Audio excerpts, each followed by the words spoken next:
ज्ञान जो होता है ना वो बड़ा खतरनाक होता है। जैसे आधा सच पूरे झूठ से ज्यादा खतरनाक होता है। ये व्हाट्सएप यूनिवर्सिटी के स्नातक लगते हैं मुझे। मोदी जी ने एक काम किया है, दुनिया की सबसे बड़ी फेक न्यूज फैक्ट्री बनाई है और दुनिया की सबसे बड़ी व्हाट्सएप यूनिवर्सिटी भारत में स्थापित करी है और हर चरण चुंबक उसका सदस्य है। आपको मैं बताती हूं, उन्होंने आतंकवाद पर बात बोली। निकालिए अपने अपने फोन अभी। पिछले 2 हफ्तों में राजौरी में और पुंछ में आतंकवादी हमले में हमारे 5 जवान राजौरी में और 5 पुंछ में शहीद हुए।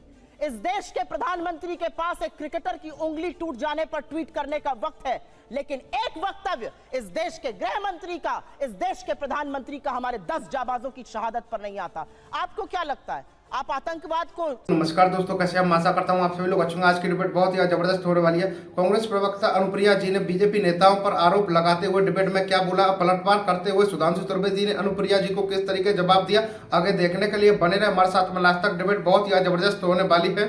आतंकवाद को स्वीकारेंगे नहीं, एक्सेप्ट नहीं करेंगे कि हमारे जाबाजों की शहादत हुई है तो वो बंद हो जाएगा। उन परिवारों से पूछिए, क्या उनको सम्मान और श्रद्धांजलि इस देश के प्रधानमंत्री को नहीं देनी चाहिए?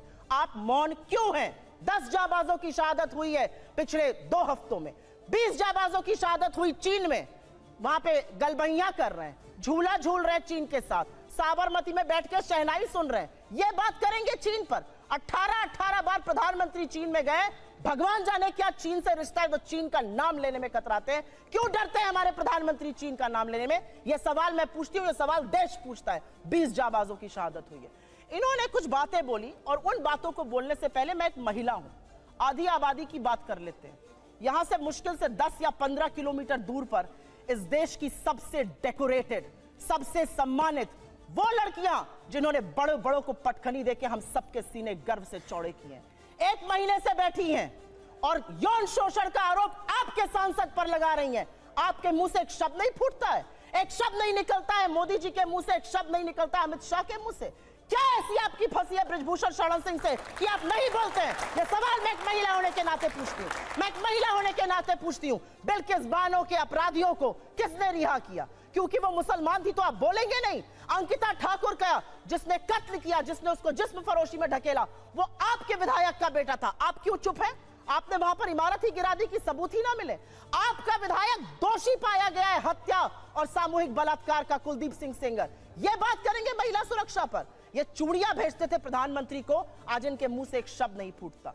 महिलाएं इस देश की पूछ रही हैं और आपको भी पूछना चाहिए, क्यों चुप है मोदी सरकार जब हमारी बेटियां जंतर मंतर पर 1 महीने से बैठी हैं?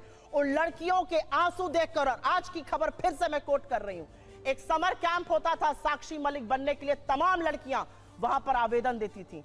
आज की स्थिति यह है कि बलात्कार और यौन शोषण की खबरों के बाद एक एप्लीकेशन नहीं आई है। ये इस देश की बेटियों के साथ ये कर रहे हैं, ये हमें पाठ पढ़ाएंगे। इन्होंने एक बहुत बड़ी बात बोली और वो बात बोलते बोलते पाकिस्तान पर चले गए। आज तक इस देश का ये न्याय था कि आज तक आईएसआई ने हमारी जमीन पर पैर नहीं रखा था।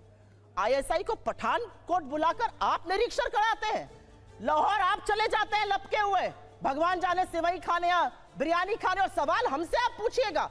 आसिया अंद्राबी आपका चेहरा बनती है श्रीनगर में और सरहद पार जाके आतंकवादी गतिविधियों में शामिल है।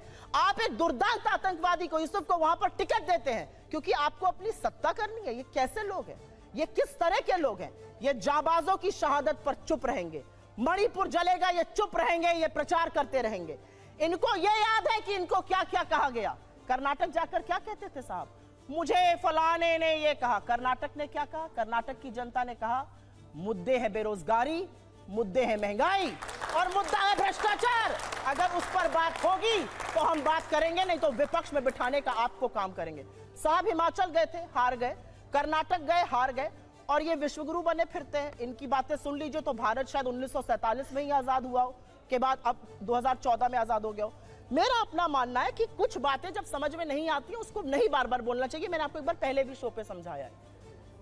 हम मैन्युफैक्चरिंग कर रहे हैं मोबाइल की, जी नहीं, हम मोबाइल फोन की असेंबली कर रहे हैं। हमारा जो इंपोर्ट का बिल बढ़ा है वो इसलिए बढ़ा है क्योंकि हम उतना पार्ट असेंबल कर रहे हैं, वैल्यू एडिशन नेगेटिव है। हमारा जो कार का एक्सपोर्ट का मार्केट था वो कम हो गया है। सच को स्वीकारिए साहब, तब आप सच का समाधान कर पाइएगा। बेरोजगारी नहीं है, महंगाई नहीं है, अडानी ने कोई महाघोटाला किया ही नहीं है, चीन है ही नहीं। जब आप आंखों पर पट्टी बांधकर शासन चलाइएगा तो देश का वो हाल होगा जो हो रहा है। मैं तो एक महिला होने के नाते एक ही सवाल पूछना चाहती हूं कि हाथरस की गुड़िया को आप 2:30 बजे जलवाएंगे, दोषी रेप में आपके विधायक पाए जाएंगे, आपके सांसद के ऊपर यौन शोषण का आरोप है, आपके विधायक का बेटा एक लड़की के कत्ल का मुलजिम पाया जाता है। आप अब महिलाओं की बात कब करिएगा? बेटी बचाओ बेटी पढ़ाओ का नारा देने वालों से यह सवाल मेरा है कि साक्षी मलिक और विनेश फोगट से आप कब मिलने जाइएगा, उसका जवाब दीजिए। जवाब दे दूं। पहली बात तो व्हाट्सएप यूनिवर्सिटी का कमाल देखिए साहब, असेंबली होती है, वैल्यू एडिशन निगेटिव हो जाता है। अरे भैया ऐसा कहीं होता है? अगर कहीं पर कोई आपको असेंबल करने को देता है तो अपना प्रोडक्ट देते तो आप उस पर सर्विस चार्ज लेकर ही बेचेंगे। $1 बिलियन का हम लोगों ने एप्पल के फोन एक्सपोर्ट किए हैं असेंबल करके ही। 25% आईफोन 14 भारत में बने हैं। इसे कहते हैं व्हाट्सएप यूनिवर्सिटी या राहुल गांधी यूनिवर्सिटी, आप जो भी समझ लीजिए। अब दूसरी बात मैं कहना चाहता हूं, दूसरी, अरे भाई आपने जुमलों के सरदार आप लोग हैं भाई। हमने आतंकवाद की इतनी घटनाएं उत्तर से दक्षिण तक बता दी, अब दक्षिण कश्मीर के 4 जिलों में रह गया है, वो दिखाई नहीं पड़ा। उसके लिए इनको आंकड़े चाहिए, पर मैं कह सकता हूं हमारी सरकार के किसी नेता ने आतंकवादियों के लिए आंसू नहीं बहाए। हम ये कह सकते हैं हमारे किसी नेता ने आतंकवादियों के लिए पलक पावड़े नहीं बिछाए। संसद भवन पे हमला हुआ, जिन जाबाजों ने अपनी जान दे दी, उन्होंने, उनके परिवारों ने मेडल लौटा दिए। चूंकि अफजल गुरु को 7 साल तक सर्वोच्च न्यायालय से निर्णय होने के बाद फांसी नहीं दी रही थी, परंतु सोनिया जी की आंख में आंसू नहीं आए, बटाला हाउस के एनकाउंटर के आरोपियों के लिए आंसू आए।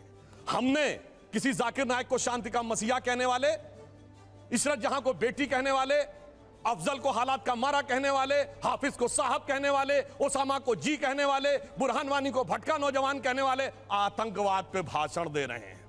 इसलिए अब महिला की बात करता हूं। बिल्किस बानो की बात ये कर रहे हैं, 14 साल वो लोग जेल में रख के आए, मुस्लिम थी इसलिए बोला। इसी पश्चिमी उत्तर प्रदेश में एक मुस्लिम महिला थी इमराना, जिसके साथ उसके ससुर ने बलात्कार किया और मौलवी ने फतवा दे दिया कि अब आज से वो अपने ससुर की पत्नी और पति की मां हो गई, और जलवाए जलाल से वो मौलवी साहब विद्यमान थे, चू नहीं बोला। ये इनका महिलाओं के प्रति सम्मान था। हमारे यहां किसी ने नैना साहनी को तंदूर में जलाया, छोड़िए वो सब आरोप प्रत्यारोप। मैं तो 100 बात की बात कहना चाहता हूं, वो कहां गए उन लोगों का सम्मान करते थे जिन्होंने कश्मीर वैली में लिखा, छोड़ के चले जाओ हिंदुओं से और अपनी बेटियों को छोड़ जाओ। वो गिरजा टिक्कू जिसके साथ सामूहिक बलात्कार के बाद आरे से काट दी गई और चू नहीं निकला किसी के मुंह से। वहां एक किसी महिला एक के साथ नहीं, पूरी कम्युनिटी के साथ हुआ और सब मौन साधारण किए रहे, क्योंकि वो सेक्युलरिज्म का सुंदर संगीत था, उससे इनको वोट मिलने थे। कहते हैं आईएसआई भारत की धरती पे नहीं था। मैडम आपकी सरकार के समय में रिपोर्टें हैं आईएसआई के कितने मॉड्यूल्स काम कर रहे थे, और जो आप बता रही हैं वो कहानी तो बहुत पुरानी हो गई। उसके बाद तो जो ठुकाई हुई कहां, उरी में, जो कुछ हुआ बालाकोट में, उसके बाद Imran Khan as prime minister of Pakistan बोले पाकिस्तान की नेशनल असेंबली में, जो हिंदुस्तान ने किया है बालाकोट में उससे ज्यादा कुछ खौफनाक ये लोग करना चाह रहे हैं। आप ये सोचिए, आप शांति के कबूतर उड़ाते थे और हमने बाज उड़ाए हैं गुरु गोविंद सिंह जी की तरह। और आपने लास्ट में कहा शायद देश 1947 में, 2014 में नहीं, आप 47 से मानते हैं। ये राष्ट्र सनातन है, चिरंतन है, 1947 में पैदा हुआ नहीं है। इसीलिए इस राष्ट्र को कोई अपने को फादर कहने लगता है, कोई क्रिएटर कहने लगता है, कोई राष्ट्र का निर्माता कहने लगता है। ये राष्ट्र वो है। अब लास्ट में एक बात कहता हूं, कर्नाटक बात कही, बिल्कुल अच्छी बात है, पर मैं पूछना चाहता हूं, कर्नाटक में चुनाव परिणाम आए, हम हारे और ये जीते, पर पूछना चाहता हूं, राहुल गांधी जी ने जाकर ये कहा था कि इंडिया में डेमोक्रेसी ऑलमोस्ट खत्म हो गई है, सारे संस्थान अब काम नहीं कर पा रहे हैं। तो मैं पूछना चाहता हूं, 2 सुप्रीम कोर्ट के जजमेंट आए जो आपने कहा आपके पक्ष में आए, उसके बाद अब इलेक्शन कमीशन सही है कि नहीं, ईवीएम सही है कि नहीं, आप डेमोक्रेसी से जीते हैं कि नहीं कर्नाटक में? मेरा मानना है कि अगर हम ईमानदारी से स्वीकार करते हैं हम कर्नाटक में हारे हैं, कांग्रेस को ईमानदारी से क्षमा मांगनी चाहिए कि आगे से हम अपने राजनीतिक हित के लिए विदेश की धरती से जाकर कभी इस देश को बदनाम करने की कोशिश नहीं करेंगे। और पुनः मैं कहना चाहता हूं, आज मैं विनम्रता से और चुनौती से पूछता हूं, G7 कंट्रीज और G20 कंट्रीज में एक देश बताएं जहां महंगाई की दर हमसे ज्यादा हो और विकास की दर हमसे कम हो। हम दुनिया में सबसे बेहतर स्थिति। अब आता हूं गलवान पे। गलवान में हमारे 20 सैनिक बलिदान हुए हैंड टू हैंड फाइट में। देखिए चीन पे इनको कितना भरोसा है। आप प्रैक्टिकली सोचिए, गोली नहीं चली, हाथ की लड़ाई में 20 लोग मारे गए, उधर से एक को घायल नहीं हुआ। ये होती है व्हाट्सएप यूनिवर्सिटी या राहुल गांधी से प्रेरित बुद्धि। ऐसा हो सकता है क्या?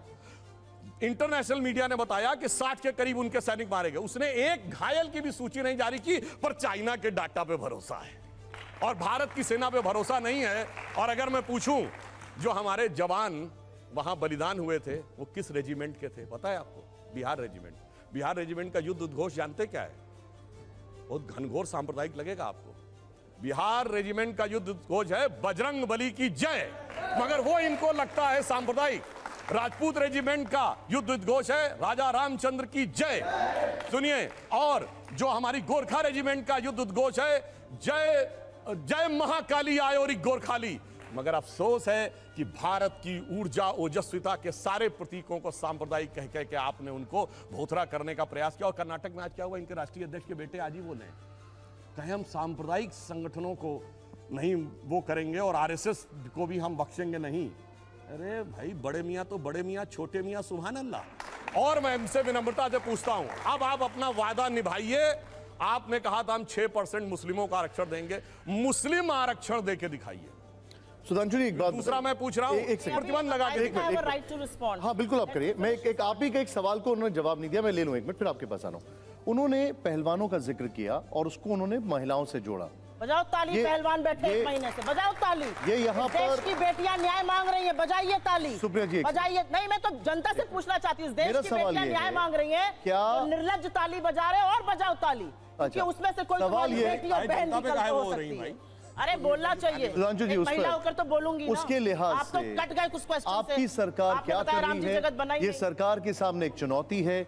ये एक ऐसा इशू है जो कि बहुत आगे बढ़ रहा है और एक ऐसा इशू है जो कि सेटल डाउन नहीं हो रहा है। हाँ, मैं बताता हूं, इसकी तो जांच हो रही है, जांच कोर्ट के भी निर्देश पे हो रही है और इंडियन ओलंपिक एसोसिएशन भी कर रही है, उसका इंतजार नहीं है। मगर ये बताइए, केरल में जो लड़कियां पकड़कर धर्मांतरण करके जिहादी बनाने के लिए ले जाई जा रही हैं, वो तो फेक स्टोरी है। महिला सम्मान सब गायब, वहां पे महिला सम्मान गायब। और यहां जो जांच हो रही है कोर्ट के निर्देश में हो रही है, उसका इंतजार नहीं करना है और ताली बजाना है और वहां कहना, जबकि इनके मुख्यमंत्री ओमन चांडी ने कहा है, कांग्रेस के मुख्यमंत्री ने और कम्युनिस्ट पार्टी के मुख्यमंत्री, वहां महिला नहीं, न कश्मीर में चिंता महिला की, न केरल में चिंता।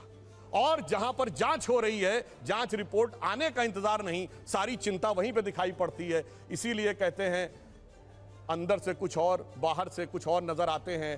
बाखुदा, आगे मैं नहीं बोलूंगा, वो गाना आप लोग जाके देख लीजिएगा। सुप्रिया जी, मैं आशा करता हूं आपको डिबेट पसंद आई होगी। ऐसे इंटरेस्टिंग और धमाकेदार डिबेट्स को देखने के लिए हमारे चैनल को सब्सक्राइब करें, वीडियो को शेयर करें। मिलते हैं ऐसी एक और धमाकेदार डिबेट के साथ में।